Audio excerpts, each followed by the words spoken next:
2024 में होने जा रहे लोकसभा के चुनाव में किसकी बनेगी सरकार, आज के इस ओपिनियन पोल में हम जानने वाले हैं। इस ओपिनियन पोल के आधार पर हम जानने वाले हैं कि अब की बार देश का प्रधानमंत्री कौन बनेगा। मैं आपको बता दूं कि जैसे जैसे चुनाव नजदीक आ रहा है वैसे वैसे राजनीतिक पार्टियों में खलबली मची हुई है।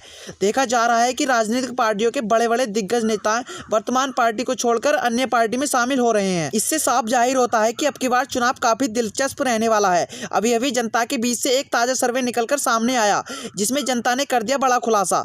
जनता ने बता दिया कि अब की बार देश का प्रधानमंत्री कौन होगा और किसकी बनेगी सरकार। नमस्कार और आप देख रहे हैं टुडे पॉलिटिक्स विचार। 2024 में लोकसभा के इस ओपिनियन पोल में आप सभी का हार्दिक स्वागत है। तो दोस्तों हम आपको बता दें कि 2024 में होने जा रहे लोकसभा के चुनाव में किसकी बनेगी सरकार, इस ओपिनियन पोल में हम जानने वाले हैं। तो बने रहिए वीडियो के लास्ट तक और आपको पता चल जाएगा कि अब की बार देश का कौन बनेगा प्रधानमंत्री। उससे पहले मैं आपको जानकारी के लिए बता दूं कि देश में लोकसभा की कुल 543 सीटें हैं और यदि हम बहुमत की बात करें तो देश में 272 सीटों का बहुमत का आंकड़ा है। हम आपको इस ओपिनियन पोल में बता दें कि किस राज्य से किस पार्टी को कितनी सीटें मिलने का अनुमान है, विस्तार से बताएंगे। इस ओपिनियन पोल में हम देखेंगे कि अब की बार देश के प्रधानमंत्री तीसरी बार बनेंगे नरेंद्र मोदी या फिर कोई अन्य नेता देश का प्रधानमंत्री होगा। और आप अब की बार देश में किसकी सरकार बनना देखना चाहते हैं कमेंट करके जरूर बताएं, क्योंकि जनता की राय लोकतंत्र को मजबूत बनाने के लिए बहुत ही महत्वपूर्ण होती है, इसलिए अपनी राय अवश्य दें। चलिए वीडियो को शुरू करते हैं और बात करते हैं।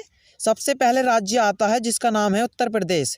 उत्तर प्रदेश में कुल लोकसभा की 80 सीटें हैं जिसमें भाजपा के खाते में 45 और महागठबंधन के खाते में 35 सीटें जाती हुई दिख रही हैं। चलिए इसी के साथ अगला राज्य है जिसका नाम है बिहार। आइए बिहार में बात करें तो भाजपा के खाते में 14 और महागठबंधन के खाते में 26 सीटें जाती हुई दिख रही हैं। वही बात करें हरियाणा की तो हरियाणा में कुल लोकसभा की 10 सीटें हैं जिसमें भाजपा के खाते में 4 और महागठबंधन के खाते में 6 सीटें जाती हुई दिख रही हैं। यानी कि भाजपा की बात करें तो भाजपा को नुकसान का सामना करना पड़ सकता है। और यदि पंजाब राज्य की बात करें तो पंजाब राज्य में कुल लोकसभा की 13 सीट हैं जिसमें महागठबंधन के खाते में 5 और अन्य दल के खाते में 8 सीटें जाती हुई दिख रही हैं, जबकि भाजपा की लुटिया डूबती हुई नजर आ रही है। चलिए इसी के साथ अगला राज्य है तमिलनाडु। तमिलनाडु में कुल लोकसभा की 39 सीटें जिसमें भाजपा के खाते में 13 और महागठबंधन के खाते में 26 सीटें जाती हुई दिख रही हैं। चलिए इसी के साथ अगला राज्य की बात करें तो अगला राज्य है केरल, जिसमें लोकसभा की कुल 20 सीट हैं और जिसमें महागठबंधन को 12 और अन्य दल के खाते में 8 सीटें जाती हुई दिख रही हैं और भाजपा का कोई खाता खुलने का कोई अनुमान नहीं है। चलिए इसी के साथ अगला राज्य की बात करें तो अगला राज्य है तेलंगाना। तेलंगाना में लोकसभा की कुल 17 सीट हैं जिसमें महागठबंधन के खाते में 13 और भाजपा के खाते में 4 सीटें जाती हुई दिख रही हैं। तेलंगाना में भी भाजपा को भारी नुकसान का सामना करना पड़ सकता है। चलिए इसी के साथ अगला राज्य है मणिपुर। मणिपुर में कुल लोकसभा की 2 सीट हैं और जबकि 2 की 2 सीटें महागठबंधन के खाते में जाती हुई दिख रही हैं। और यदि हम बात करें भाजपा की तो भाजपा के खाते में कोई भी सीट जाने का अनुमान नहीं है। वहीं अगर मध्य प्रदेश की बात करें तो मध्य प्रदेश में लोकसभा की 29 सीट हैं, महागठबंधन को 22 और भाजपा को कुल 7 सीटें जाती हुई दिख रही हैं, जिसमें भाजपा को भारी नुकसान का सामना करना पड़ सकता है। चलिए इसी के साथ अगला राज्य है त्रिपुरा।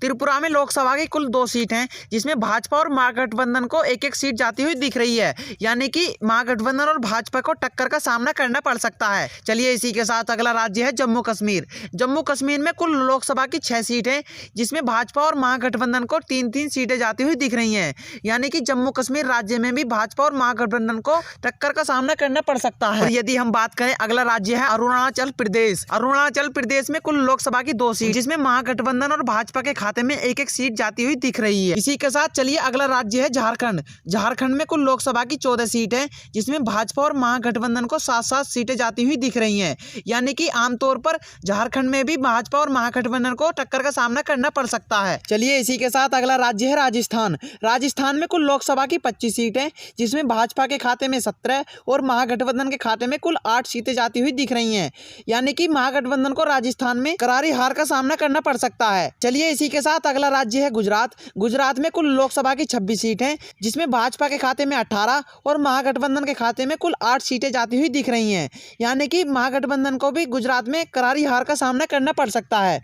और यदि हम बात करें दिल्ली की तो दिल्ली में कुल लोकसभा की 7 सीट हैं जिसमें भाजपा के खाते में 3 और महागठबंधन के खाते में कुल 4 सीटें जाती हुई दिख रही हैं, यानी कि दिल्ली में भाजपा को करारी हार का सामना करना पड़ सकता है। चलिए इसी के साथ अगला राज्य है पश्चिम बंगाल। पश्चिम बंगाल में कुल लोकसभा की 42 सीट हैं, जिसमें भाजपा के खाते में 8 और महागठबंधन के खाते में 34 सीटें जाती हुई दिख रही हैं। यानी कि पश्चिम बंगाल में भाजपा को बहुत ही खतरनाक हार का सामना करना पड़ सकता है। चलिए इसी के साथ अगले राज्य की बात करें तो अगला राज्य है महाराष्ट्र। महाराष्ट्र में कुल लोकसभा की 48 सीट हैं, जिसमें भाजपा के खाते में 16 और महागठबंधन के खाते में कुल 32 सीटें जाती हुई दिख रही हैं।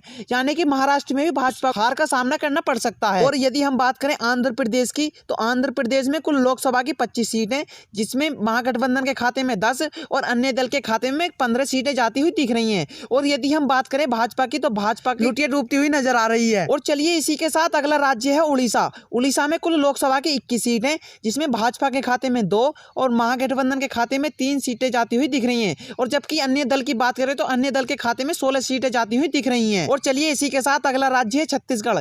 छत्तीसगढ़ में कुल लोकसभा की 11 सीट हैं, जिसमें भाजपा के खाते महागठबंधन के खाते में कुल 6 सीटें जाती हुई दिख रही हैं। यानी कि भाजपा को भी हार का सामना करना पड़ सकता है। और चलिए इसी के साथ अगला राज्य है असम। असम में कुल लोकसभा की 14 सीटें, जिसमें भाजपा के खाते में 9 और महागठबंधन के खाते में कुल 5 सीटें जाती हुई दिख रही हैं। और चलिए इसी के साथ अगला राज्य है मेघालय। मेघालय में कुल लोकसभा की 2 सीटें और 2 की 2 सीटें महागठबंधन के खाते में जाती हुई दिख रही हैं, जबकि भाजपा का कोई खाता खुलने का अनुमान नहीं है। दोस्तों, जिस तरह से आपने 543 सीटों का सर्वे देखा, जिसमें भाजपा के खाते में 204, महागठबंधन के खाते में 286, जबकि बात करें अन्य दल की, तो अन्य दल के खाते में 53 सीटें जाती हुई दिख रही हैं। दोस्तों, जैसा कि आप सभी जानते हैं कि इस सर्वे के अनुसार महागठबंधन अपनी सरकार बनाने तय कर रही है, जबकि भाजपा को हार का सामना करना पड़ सकता है। आइए इस तरह की खबर को जानने के लिए हमारे चैनल को सब्सक्राइब करें और बेल आइकन को प्रेस अवश्य करें। धन्यवाद।